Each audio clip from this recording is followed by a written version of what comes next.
फांगजी पीछे पलटता है और वो देखता है कि उसके खरगोशों के साथ वो इंसान, जिसे मोशांशु कहते हैं, वो एकदम बेबी की तरह खेल रहा है। वो इतनी सॉफ्टली बनीज को उठा रहा था, केयर कर रहा था, उनके साथ खेल रहा था, मस्ती कर रहा था और उन्हें प्यार से वो गाजर खिला भी रहा था। वो मुस्कुराता है और फिर वहाँ से वो चला जाता है। वो सीधे हांची आ जाता है। वहाँ पर हमारे लैंड वन कुछ बैठकर अपने क्लैन की वर्क कर रहे थे और वो वांगजी को देखते हुए कहते हैं, वांगजी ये ब्लैक रोब्स कहाँ से पहन लिया तुमने, और तुम्हें ब्लैक रोब्स मिल कहाँ से गए।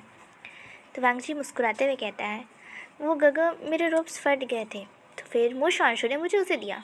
मोशांशु वही इंसान ना जो हमें मोकलान में मिला था, जिसने तुम्हें बचाया था। हाँ हाँ वही। वो यहाँ क्या कर रहा है। वो नए डिसिपल बनने आया है। हम लोग नए क्लैन के लिए मतलब डिसिपल्स हम लोग एक्सेप्ट कर रहे हैं ना हर क्लैन से, तो वो भी वहाँ से आया है। बट वो तो वहाँ राजकुमार का सर्वेंट था, तो ऐसे मुझे नहीं पता, मैंने नहीं पूछा। हाँ हाँ ठीक है। वैसे लैंड क्लैन में झूठ बोला मना है। हाँ आपको कैसे पता मैं झूठ बोला हूँ। तुम्हारी शक्ल ही बता दी है। गो अच्छा जाओ चेंज कर लो। और हाँ खाना खाने का टाइम हो गया है, तो चलना है या तुम्हें नहीं खाना आज। नहीं मैं चल रहा हूँ। और फिर वो वांगजी जाता है, अपने रोप्स को चेंज करता है एंड मोशांशु के रोप को वो अच्छे से धुल कर सूखने के लिए बाहर डाल देता है। और फिर अपने गगा के साथ वो चुपचाप खाना खाने के लिए चला जाता है। और खाना देखते ही वो अपने मुंह बनाता है, बट क्या करे, मजबूरी है। और वैसे भी वो तो बचपन से यही खाता आया है, तो अब तो आदत भी हो गई उसके टेस्ट बड्स को। तो वो अपने टेस्ट बड्स को बहुत ही प्यार से समझाता है, मनाता है और बहुत ज़्यादा प्रार्थना करके चुपचाप उस खाने को खा लेता है, कितने भी मुंह बनाने के बाद भी। और हुआन ये देख के बहुत ही मुस्कुरा रहे थे, हंस रहे थे, पर वो भी चुपचाप खाना खा लेते हैं। और खाना खाने के बाद दोनों ही ब्रदर्स एक साथ हांची पे आ जाते हैं।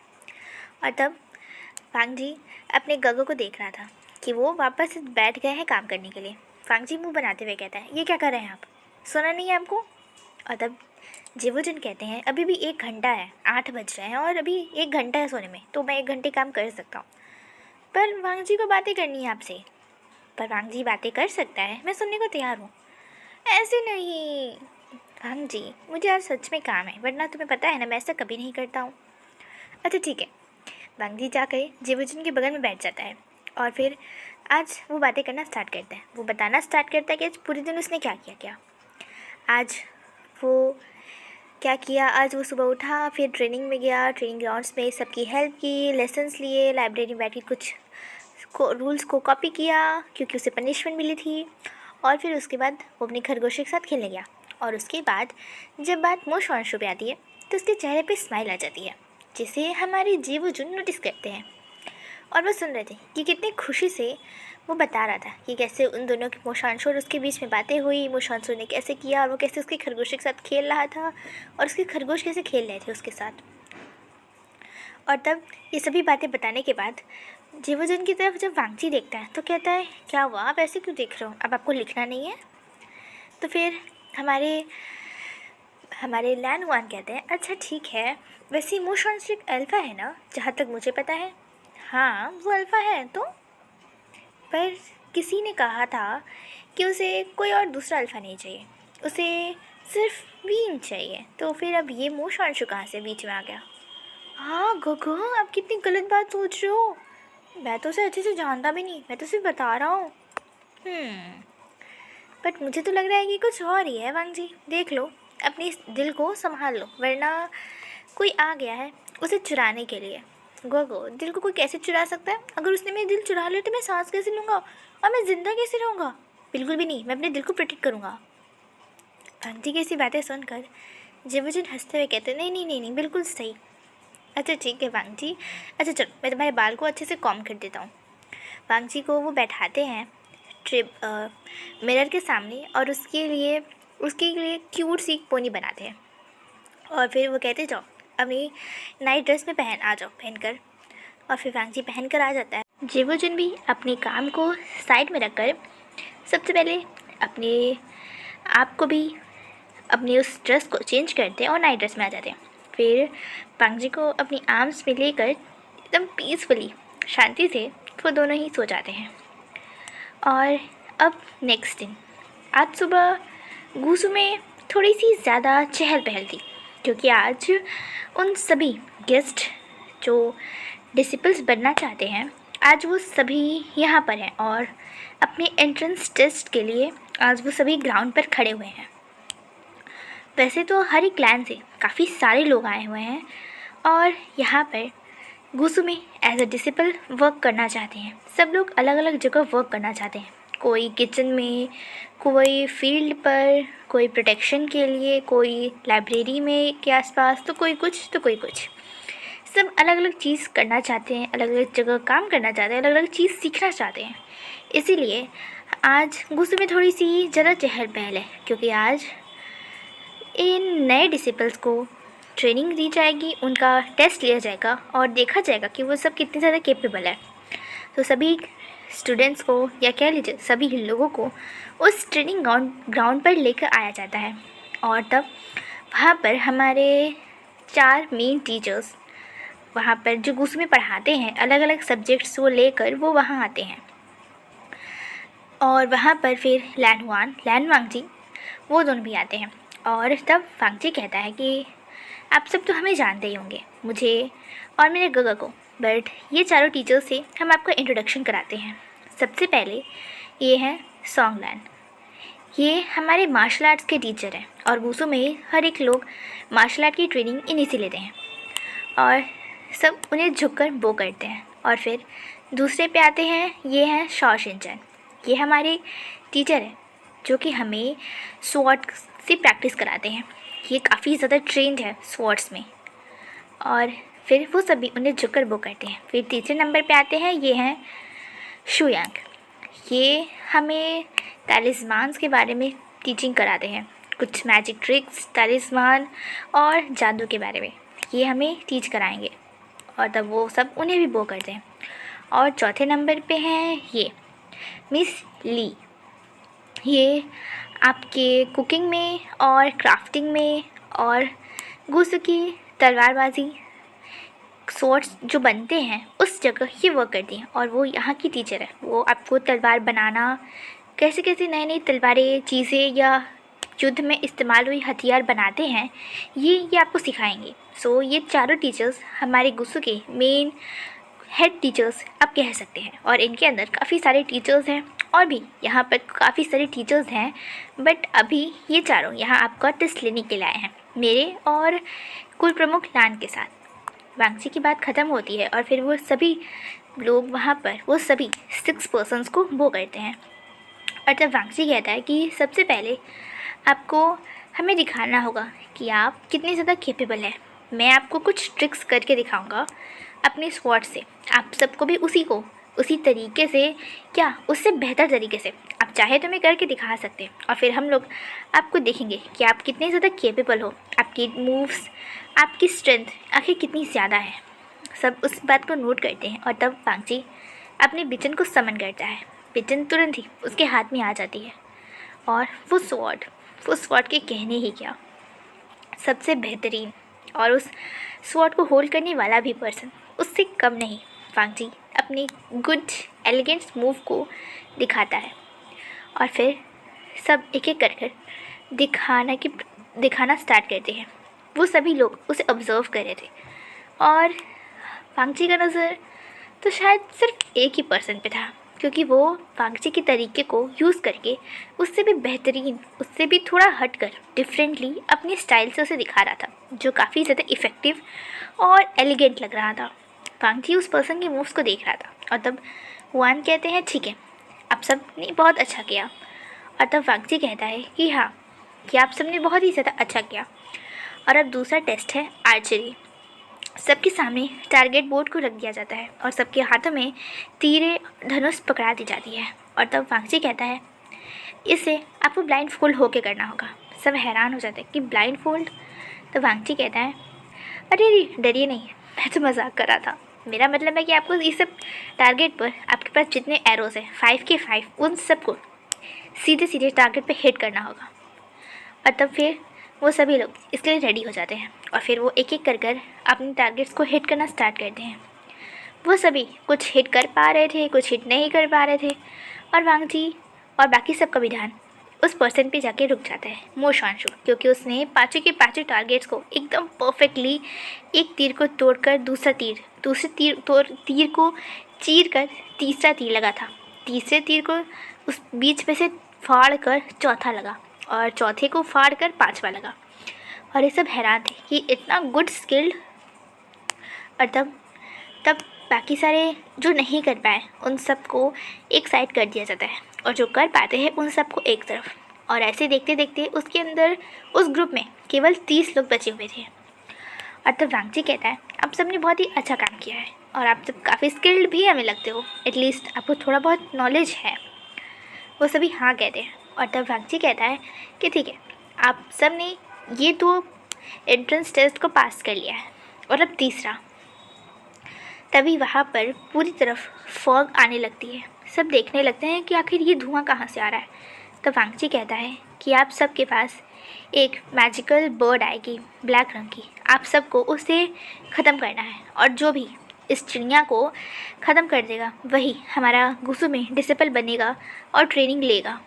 और तभी वहाँ से वो सभी एक एक कर निकल जाते हैं उस ट्रेनिंग ग्राउंड से, और उन सभी के पास एक इल्यूशनी दुनिया क्रिएट हो जाती है जो शुयांग ने अपनी मैजिक से क्रिएट की थी। उन सभी के आसपास एक अलग ही दुनिया थी जो पूरा फॉग से कवर्ड थी। वह कुछ भी नहीं दिख रहा था, सिर्फ सफ़ेद सफ़ेद सफ़ेद।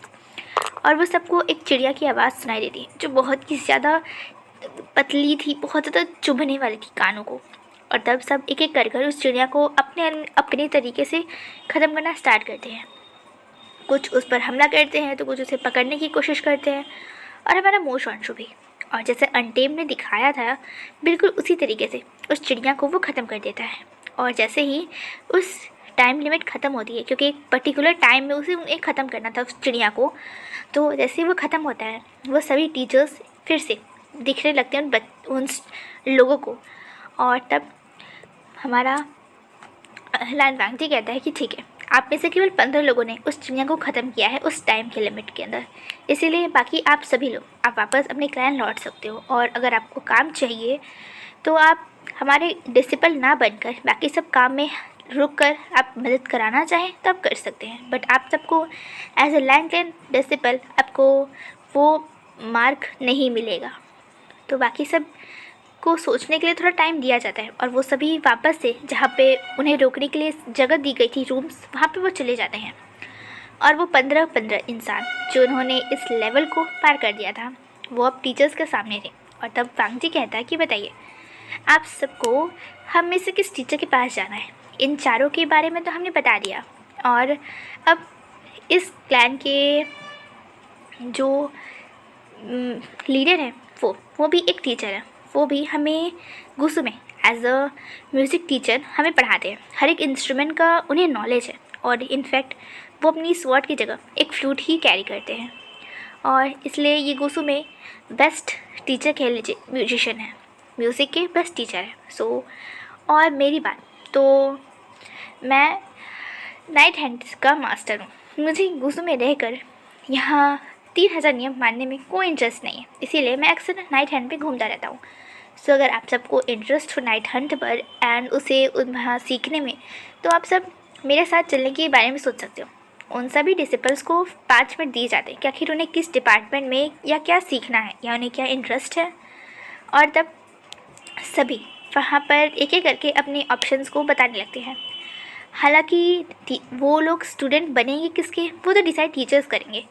सो अगर जैसे कोई स्टूडेंट कहे कि उसे जेवुजुन के साथ म्यूज़िक सीखना है, तो अगर जेवुजुन चाहें तो ही वो उनका डिसिपल बनेगा, वरना तो वो कोई और टीचर उसे एक्सेप्ट कर सकता है।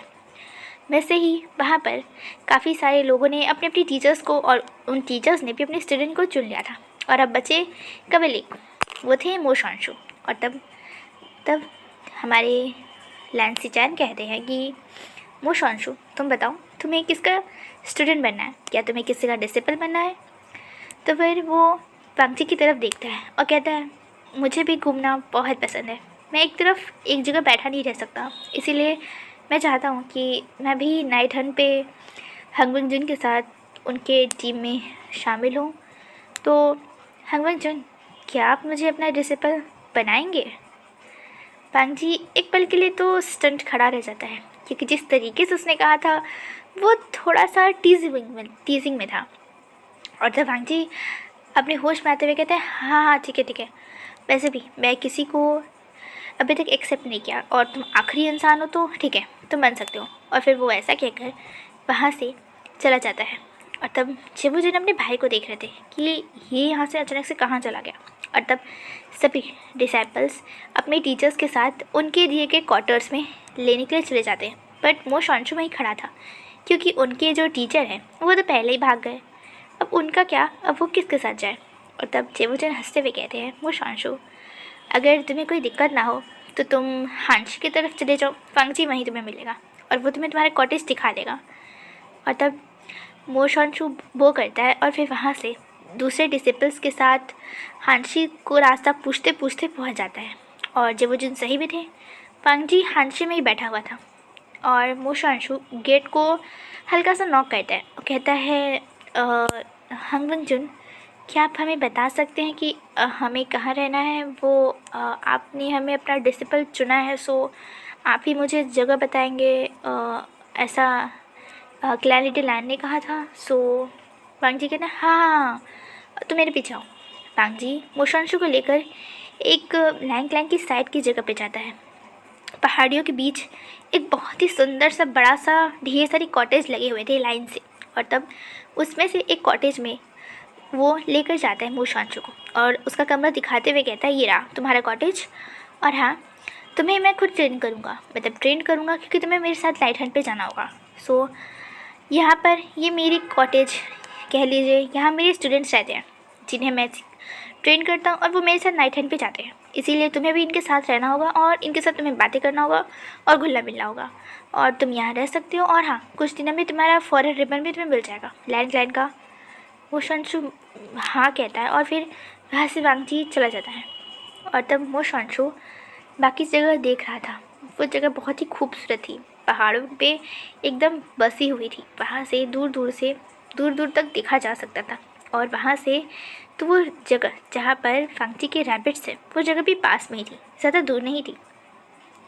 और अब मो शांशु के पास तो कोई काम था नहीं, क्योंकि कुछ दिनों बाद से जब सभी क्लैंस के राजकुमार आ जाएंगे, उनके साथ ही इन सब की भी ट्रेनिंग स्टार्ट हो जाएगी, जो नए डिसिपल्स आए हुए हैं, जो जिसके बने हुए हैं उनके साथ। सो मो शांशु के पास अभी कुछ दिन हैं यहाँ घुलने मिलने के लिए और इनका रूटीन जानने के लिए। मो शांशु वहाँ से कुछ और जो हंगवंग जुन की डिसिपल्स हैं जो नाइट हंटिंग पे उनके साथ जाते हैं, उनके साथ बातें करता है, दोस्ती करता है और कुछ फ्रेंड्स भी बना लेता है। और वहाँ से शाम हो चुकी थी और तब वहाँ से वो सीधे उन खरगोशों के पास चला जाता है। उसके हाथों में काफ़ी सारे गाजर थे और वो वहाँ पहुँचता है, उन रैबिट्स को अपने हैंड्स में होल्ड करता है और उनके प्यार करते हुए कहता है, क्या तुमने मुझे मिस किया? हाँ। और उनके साथ खेलते हुए, प्यार से मस्ती करते हुए उन्हें गाजर खिला रहा था। और तभी वहाँ पर हमारा वांगजी आता है। वो आज थोड़ा बिजी हो गया था, उसके अंकल ने उसे बहुत बड़ा सा लेक्चर दिया था, जिसे सुनने में उसे थोड़ा टाइम लग गया था। वो सुनकर ही आ रहा था उसके खरगोश के पास। उसे लगा था कि उसके खरगोश भूखे होंगे, बट यहाँ पर देखो तो इसके खरगोश मज़े से खा पी के मस्त से खेल रहे हैं। और तब फिर वो शांशु को देख रहा था कि कैसे वो अपने खरगोशों के साथ खेल रहा है और उसके खरगोश भी कितने ज़्यादा कंफर्टेबल हो गए हैं। वो मुस्कुराता है और फिर वहाँ से चला जाता है। मो शांशु भी थोड़ी देर खरगोशों के साथ खेलता है और अब रात हो गई थी, तो वो भी वहाँ से अपने कॉटेज की तरफ चला जाता है। वहाँ पर रात में उसके पास एक डिसाइपल आता है और उसे एक मोटी सी बुक देते हुए कहता है, इसके अंदर 3000 नियम है जो हर एक क्लैन के डिसिपल को, वहाँ के लोग को फॉलो करना होता है। सो तुम इसे पढ़ लो और यहाँ के नियम को फॉलो करो। और हाँ, जैसे ही 7:30 बजेगा तुम्हें मेन हॉल में आना होगा। वहाँ पर ही सबको एक साथ डिनर मिलता है और सब एक साथ ही बैठकर डिनर कंप्लीट करते हैं। और 8 बजे तक सब अपने कॉटेज में आ जाता है और 9 बजे बेड टाइम है। तो मैं तुम्हें बता रहा हूँ। और हाँ, कल सुबह 5 बजे ही तुम्हें उठना होगा। ये बेसिक नियम रूटीन से तुम एक बार पढ़ लो। मो शांशु इस किताब को ले लेता है और अभी घड़ी में 6 बज रहे थे, तो उसके पास उसने सोचा कि अभी तो थोड़ा टाइम है, सो वो पढ़ सकता है। और फिर वो उस किताब को लेकर बैठ जाता है पढ़ने के लिए। वो 1 घंटे से किताब पढ़ रहा था और जैसे जैसे नियम वो पढ़ते जा रहा था वैसे वैसे उसका चेहरा उतरते जा रहा था। उसने अपने मन में सोचा, हाय इतने सारे नियम, हाँ मेरा क्या होगा। मुझे लगा था कि लोग अफ़वाह करते हैं कि 3000 नियम हैं, बट यहाँ तो सच में 3000 नियम हैं। कैसे कोई फॉलो करता है? यहाँ सब इंसान रहते हैं या क्या रहते हैं? 3000 नियम, माय गॉड मैं तो मर जाऊँगा अगर मैं यहाँ और कुछ दिन रहा तो। फ़िलहाल के लिए तो कुछ दिन यहीं रहूँगा, उसके बाद अगर कोई नई जगह मिली तो मैं वहाँ चला जाऊँगा। ये जगह तो बहुत ही ख़तरनाक है, नहीं नहीं मैं यहाँ नहीं रह सकता। वो अपने मन में सोचता है, बट फिर भी वो किताब को पढ़ना फिर से कंटिन्यू करता है। और अब 7:30 बज गए थे। सारे जो डिसाइपल्स उस कॉटेज में रहते हैं वो सभी निकल कर जा रहे थे। उनकी आवाज़ सुनकर हमारा मोशांशु भी बाहर आता है और उन सब के साथ खाना खाने के लिए चला जाता है। उस डाइनिंग हॉल में जब वो पहुंचता है तो वो बहुत ही ज़्यादा बड़ा था और ऑलमोस्ट हर एक इंसान जो गुस्सू में रहता है, जो वहाँ पर रहता है, वो वहाँ आ चुका था। वो इतनी बड़ी जगह थी कि हर एक लोग एक साथ बैठ के खाना खा रहे थे। और वहाँ पर वांगजी आता है। वो अपने डिसाइपल्स के साथ बैठकर अक्सर खाना खाता है और जब कोई नया डिसाइपल आता है तो उसके साथ बैठ के खाता है ताकि बाकी सबके साथ वो इंट्रोडक्शन करा सके और वो सभी एक साथ कंफर्टेबल हो सके, क्योंकि एक साथ ही ट्रेनिंग करनी है उन सबको। सो अगर एक साथ ट्रेनिंग करनी है तो एटलीस्ट थोड़े कंफर्टेबल हो जाए। इसलिए आज भी वांगजी उन सभी डिसाइपल्स के साथ बैठता है और तब वहाँ पर मोशांशु भी आ गया था। तब फिर हंगवंग जुन उन्हें अपने पास बुलाते हैं, अपने तरफ की सीट पर उसे बैठाता है और कहता है, सबसे उसका इंट्रोडक्शन कराते हुए कहता है कि ये मोशांशु है और ये मो क्लैन से आया है, तो मुझे उम्मीद है कि आप सब इससे दोस्ती कर लेंगे और इसे अपना दोस्त बनाएंगे। उनमें से कुछ लोग कहते हैं हाँ हाँ राजकुमार, और हम तो इसके दोस्त ऑलरेडी बन चुके हैं, ये काफ़ी ज़्यादा अच्छा है। और तब हमारा हंगविन जुन कहते हैं कि तो बहुत अच्छी बात है, तो हमारी ट्रेनिंग तो कुछ दिन बाद से शुरू होगी। सो मोशांशु तुम अपनी दोस्ती बाकी सबसे और बना सकते हो और अच्छे से इंजॉय करो। कुछ दिनों बाद तुम्हारे लिए हेल का नरक का द्वार खुल जाएगा। सो होप सो कि तुम जितने हैप्पी रह सकते हो तुम रहोगे। और वैसा कहकर बाकी सभी अपना खाना स्टार्ट कर देते हैं। मोशांशु तो डर गया था कि हेल का दरवाज़ा खुलने वाला है, अब तो मैं पक्का गया। वैसा कहकर जब वो खाने को देखता है तो उसके लिए कोई नई बात नहीं थी। शायद मोकलैंड में भी उसके लिए ऐसा ही खाना मिलता था, इसलिए उसे कोई दिक्कत नहीं थी। बट जब उसने हंगवंग जुन की तरफ देखा तो वो मुंह बनाते हुए बहुत ही मुश्किल से मन मारते हुए उसे खा रहे थे, जिसे देखकर उसे हंसी आ गई। और फिर वो चुपचाप उस खाने को खाने लगता है। खाना फिनिश करने के बाद वो हंगवंग जुन की तरफ मुड़ता है और कहता है कि राजकुमार लान, वैसे अगर आपको कोई दिक्कत नहीं तो आप चिली ऑयल सही टाउन से ला सकते हैं ताकि आप खाना खा सकें, क्योंकि चिली ऑयल तो यहाँ बैन नहीं है और मैंने पढ़ा है हम चिली ऑयल का यूज़ कर सकते हैं। आपका खाने का टेस्ट भी बना रहेगा और आप अच्छे से खाना भी खा पाओगे। वांगजी को ये आइडिया अच्छा लगता है और वो कहते हैं गुड, तुम्हारे पास काफ़ी अच्छा दिमाग है। काश मैं पहले सुना होता, सोचता इसके बारे में, या तुम पहले मिले होते तो एटलीस्ट मुझे इतने सारों से बोरिंग खाना नहीं खाना पड़ता। मैं कल ही जाऊँगा और वहाँ से चिली ऑयल लेकर आऊँगा। विंग हंसते हुए कहता है, नहीं राजकुमार, इसकी ज़रूरत नहीं, मेरे पास कुछ पड़े होंगे, मैं आपको दे दूँगा और अगली बार अगर हम लोग नाइट हंट पे जाएँ तो हम ले सकते हैं। तो फिर वांगजी कहता है हाँ ज़रूर, तुम कल ब्रेकफास्ट पे लाना, मैं उसे यूज़ करूँगा। और तब ऐसे कहकर वो मुस्कुराते वहाँ से चला जाता है और मोशांशु तो बस उसकी स्माइल को ही देख रहा था कि वो कितनी ज़्यादा क्यूटली ये बातें कह रहा था। और तब मोशांशु अपने दिल को पकड़ते हुए कहता है, हाय तुम धड़कना बंद करोगे, प्लीज़ ऐसे मत धड़का करो, तुम्हें पता है ना वो हमारे नहीं हो सकते हैं, क्यों ऐसे धड़क रहे हो, तुम भी ना एक दिन मुझे ज़रूर मरवाओगे। और वैसा कहकर स्माइल करते हुए अपने कॉटेज में चला जाता है और बस अपने हंगवंग जुन के ख्यालों में खोते हुए वो चुपचाप सो जाता है। सो देखते हैं कि अब हमारे मोशांशु और लैन वांगजी की स्टोरी किस नए मोड़ पर पहुंचती है।